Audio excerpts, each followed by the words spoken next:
besides being teammates and getting to compete together and being in a lot of big games together, was playing in Philadelphia. Yeah. And I have spoken about my love of the city of Philly and how much I enjoyed playing there in front of those fans. That's not to say that it's always a perfect environment. It's a very tough place to play. Do you feel like the lack of shooting, the non-shooting, was magnified because you were in Philly? People in Philly just want to have something to say about fucking anything, man. Like everything, like literally everything. You know, I post a picture of a fucking car or a dog. I got reporters saying you should be in the fucking gym. Like, come on, man. But yeah, for sure, Philly is obviously. Okay, first of all, you can't shoot. You should never be even out of the gym until you learn how to shoot. Until you can shoot in the game. Why are you posting dog pictures, bro? Why are you posting vacation pictures, bro? I'm not trying to hear none of this BS that you spitting. We're not trying to hear it. You know what I mean? Stay in the fucking gym, man. See, it's a sports city. And my experience playing there was incredible. Like, for the most part, it was incredible. I had a great time. Like, the fans are unbelievable. I still have an apartment there, so I do own some real estate in Philadelphia still. So I feel like I'm part of Philly still. But yeah, it's just unique. Like, even being in Brooklyn now, it's completely different. Like, this is a different experience for me, and you know, I value just that time I did spend in Philly because, you know, I was able to learn and grow. All right, I got a problem with this. Of course, Brooklyn is going to be a completely different experience. You haven't played there yet. You ain't played one play yet. So all they got of you is these little highlights they keep showing. Of course, their opinion of you is different, bro. Come on, man, with this BS, man. Wait, give them a year, and you still not shooting, you still not doing what you're supposed to be doing, still not going aggressive to the hole. Then we going to see if Brooklyn is completely different. They right next to each other, bro. Philly and Brooklyn right next to each other. It ain't that much different.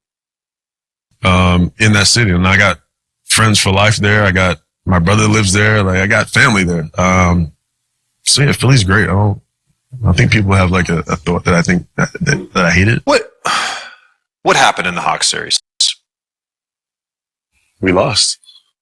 For you personally, because look, I wouldn't. I mean, I obviously played with you for 2 playoff runs, and you had some monster series. I mean, the series against Miami, our first series together, you know, you were like 18, 10, and 9.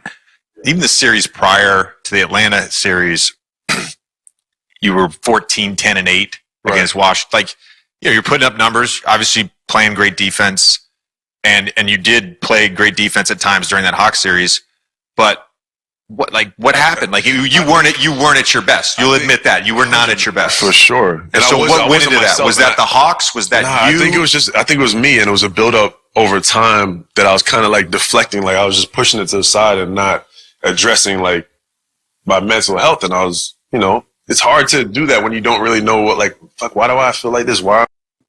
Okay, here's the thing. We're not gonna really talk about the mental health aspect of it because I personally think he was lying about his mental health, but you never know people. He could have mental health issues, but I don't think so. But if he did, then you know, seek the help that you need to get back on the court. But besides that, I don't believe it. I don't believe a damn thing that he's saying. You pretty much was on a downhill since your rookie season, bro. Since your rookie season, you was on a downhill. So now you want to sit here and talk this mental health shit after you fucked up during the entire playoffs? Come on, man.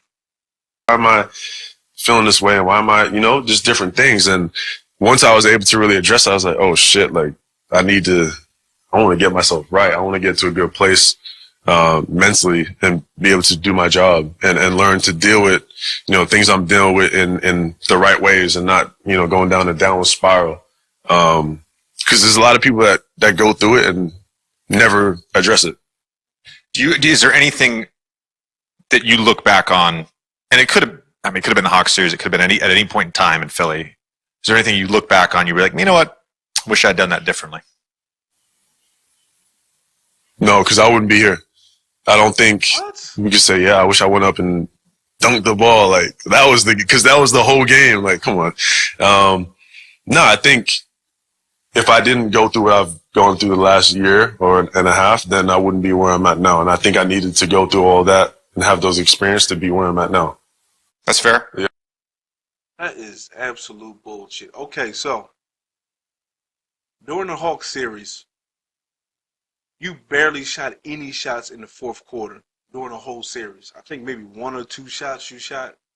And now you're sitting over here talking about you don't regret nothing because this what led to you right now where you at. Bro, you are full of shit. And JJ, I don't like the questions that he asking. He's very much pandering to this man, not pressing him, not being very real to him. You know what I mean? All they doing is just kissing his ass at this point. I don't like it. Yeah. And I think that's true of any human being.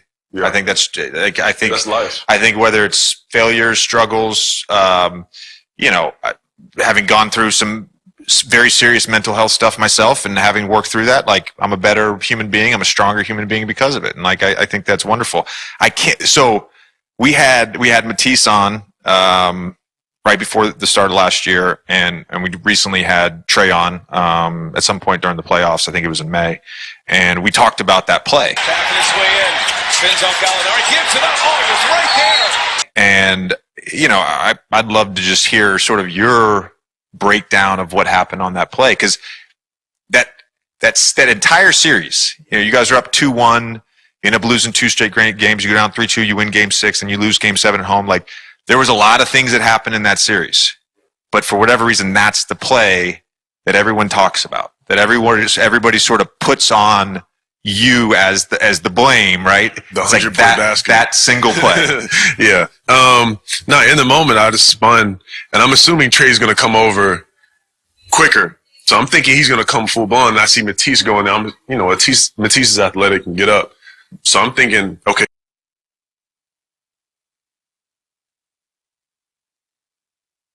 Just look at that. Now, there's nothing you can tell me that's going to justify not dunking that ball. Nothing. And this is what I didn't like about JJ. He was very passive with it. Very just letting him just, off the hook a lot. I ain't like that, man. I ain't like it at all. A quick pass, he's going to flush it, not knowing how much space there was. It happened so quick that you just make a read.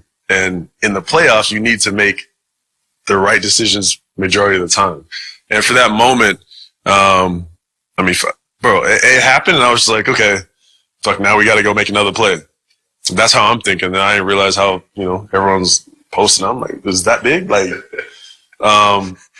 in fairness to you, and I'm not giving you an out here because you absolutely should have dunked it. In fairness to you, not only was it a spin move, so you're turning. Yeah, I'm trying to have people understand here just how bang it is. So you spun on Gallinari. I think it was Gallinari. Yeah. You spun on Gallinari, so you spin baseline. That's So you're going in blind, and he's coming behind me. Yes, and then you've also got yourself in a little bit of an off balance predicament. Right. You don't know it's Trey right when you spin. No, you're.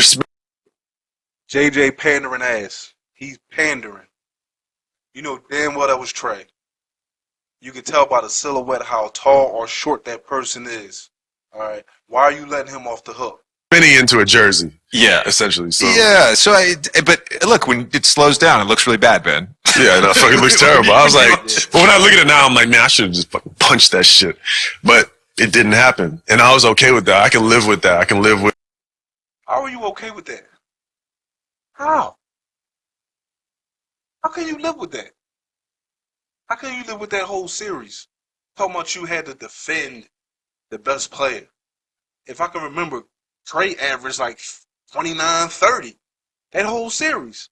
Yeah, he was a volume shooter and missing a lot, but he still got his numbers. And they still won, and you still lost. And you still barely scored. I don't know what you're talking about.